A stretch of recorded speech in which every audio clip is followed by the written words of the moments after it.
You bought the stock at $42. It is now worth $27, and every time you open the app, you close it faster than you opened it. You tell yourself it will recover. You tell yourself you just need to wait. But somewhere underneath that, you already know something is wrong, not with the stock, with you. Now think about the other one, the one that climbed. You sold it at 61 and felt smart for exactly 3 days. Then it hit 80, then 90, and you watched it go from the outside the way you watch a train leave a station you just missed. These two things, holding the loser, selling the winner, feel like opposites. One feels like patience, the other feels like discipline. But they are the same mistake, made by the same part of your brain for the same reason. And the reason is far stranger than you think. In 1979, 2 psychologists at Hebrew University sat down with a simple question. They wanted to know whether humans make decisions based on outcomes or based on something else entirely. Their names were Daniel Kahneman and Amos Tversky. What they discovered would eventually win a Nobel Prize. It would also explain almost every financial mistake you have ever made. They ran a series of experiments. In one, they gave people a choice. You can have a guaranteed $50 right now, or you can flip a coin, heads you get 100, tails you get nothing. Most people took the 50. That is not surprising. People dislike risk when it involves potential gains. You lock in the win, you sell the stock. Then they flip the scenario. You owe $100. You can either pay 50 right now, guaranteed, or flip a coin, heads you owe nothing, tails you owe the full 100. Most people flip the coin. When faced with a loss, people suddenly became risk seekers. They would rather gamble than accept a certain loss. You hold the stock. Kahneman and Tversky called this prospect theory. The core insight is this: humans do not evaluate outcomes based on final wealth. They evaluate outcomes based on changes from a reference point, the price you paid, the number you started with, the amount you expected. And losses feel roughly twice as painful as equivalent gains feel good. That is not a personality flaw. That is a feature of how your brain is built. The specific behavior that results from this, holding losing investments too long and selling winning ones too early, has its own name. It was identified and named by Hirsch Sheffrin and Meir Statman in 1985, and they called it the Disposition Effect. They analyzed thousands of brokerage accounts over years and found a consistent, almost universal pattern. Investors were roughly 1.5 times more likely to sell a stock that had gained value than one that had lost value. Across all income levels. Across all experience levels. The effect was slightly smaller in professional investors, but it never disappeared. Think about what that means. Left to your own instincts, you are systematically doing the opposite of what works. The investment strategy that actually generates long-term wealth, cut your losers, let your winners run, is almost perfectly inverted from what your brain wants to do. Why does this happen? To understand it, you have to go somewhere your brokerage app cannot follow, about 100,000 years back. Your brain was not designed for financial markets. It was designed for an environment where resources were scarce. Threats were physical, and a loss was not a number on a screen. It was food you would not eat or shelter you would not have. In that world, avoiding loss was not a preference. It was survival. The individuals who felt losses more acutely than they felt gains were the ones who worked harder to prevent those losses. They survived. They passed those genes on. You are the descendant of people who were wired to avoid loss at almost any cost. That wiring does not know you are looking at a stock ticker. It just knows something you had is now gone. And it activates the same systems it would have activated on a savanna 50,000 years ago. The rational part of your brain can see the numbers, but the ancient part is already running the calculation in the background. The loss must be avoided. The position must not be closed. Wait, maybe it comes back. This is why the losing stock does not feel like a neutral financial decision.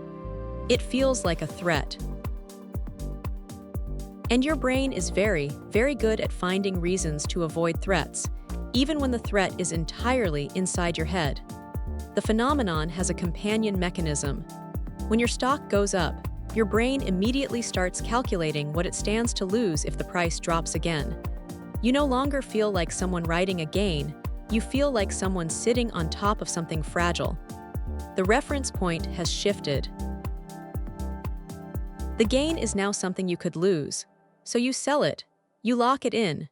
You protect yourself from a future loss that has not happened yet, and in doing so, you cut off a return that would have continued for months. Richard Thaler, the University of Chicago economist who won the Nobel Prize in Economics in 2017, spent decades studying exactly how people mentally account for their finances. He noticed something strange. People do not treat money as fungible, as interchangeable. They put money into mental buckets. The $500 in your checking account and the $500 you are sitting on in unrealized gains are not the same money emotionally. The gain feels temporary and fragile. The cash feels real. And so you cash out. You make the gain real before the market can take it back. Thaler called this mental accounting. And it is one of the invisible forces steering your hand every time you check your portfolio. Here is the part that makes this genuinely difficult to escape. Your brain is not passive in this process.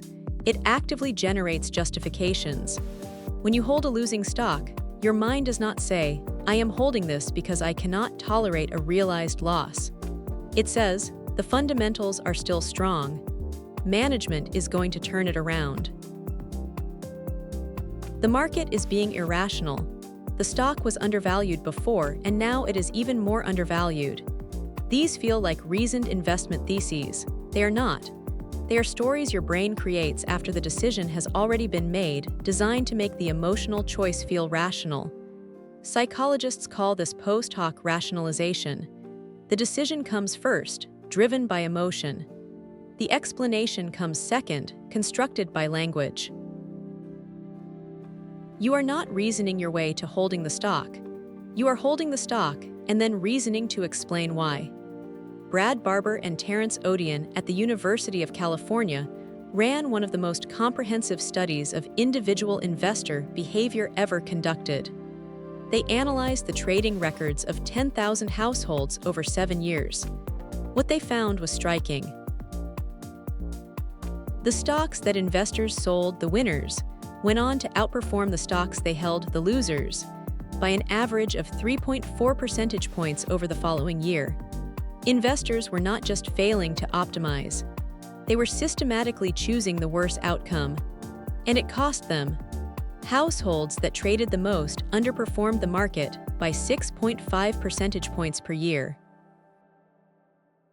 The most active traders, the ones most engaged in chasing gains and avoiding losses, were the ones losing the most money. Activity, driven by emotion, was the enemy. This is what makes the disposition effect so insidious. It does not feel like a mistake when you are making it. Holding the loser feels like conviction. Selling the winner feels like smart risk management. You are not behaving irrationally, you are behaving completely rationally, according to a set of priorities your brain has held for 100,000 years. The problem is that those priorities were built for a world that no longer exists. There is also a powerful social layer on top of this. A loss is not just a financial event. It is a social signal. To sell a losing stock is to admit, to yourself, and to anyone watching, that you were wrong. The human mind has a deep and well-documented resistance to admitting error. In one study, participants were given false information about their performance on a task. When shown evidence that they had done poorly, many of them found reasons to discount the evidence rather than update their self-image. The mind protects itself.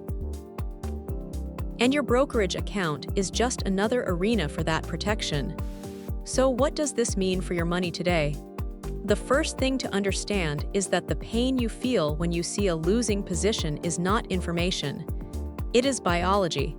It is telling you something about your nervous system, not about the investment.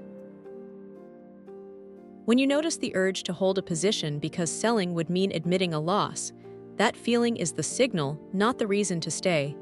It is the bias activating, not the analysis speaking. Some investors use pre-commitment strategies to root around this. You set the exit price before you buy, not after the loss happens before. When the price was still high and your brain was calm and your reference point was clear. You decide in advance, if this drops to here, I sell. No deliberation required in the moment. The decision was already made by the version of you who was not yet under emotional threat. Others reframe the question. Instead of asking, should I sell this? They ask, would I buy this today at this price, knowing what I know now? If the answer is no, if you would not pay $27 today for a stock you paid $42 for, then your reason for holding it is not financial. It is psychological. And that is worth knowing. None of this makes the feeling go away. Kahneman spent his entire career studying cognitive bias and readily admitted that knowing about a bias does not make you immune to it. The visual illusions your brain creates still work even after you know they are illusions. The pain of a loss still feels like pain even after you know it is disproportionate. But there is a difference between knowing and not knowing, between watching the feeling arise and mistaking it for a decision, between recognizing the ancient system activating and giving it the keys. You checked your portfolio. The number was lower. Something tightened in your chest. Now you know exactly what that tightening is. It is not wisdom. It is not signal. It is 100,000 years of survival wiring, reaching across time, trying to protect you from a threat that no longer exists. The question is not whether you feel it. You will always feel it. The question is whether you hand it the phone.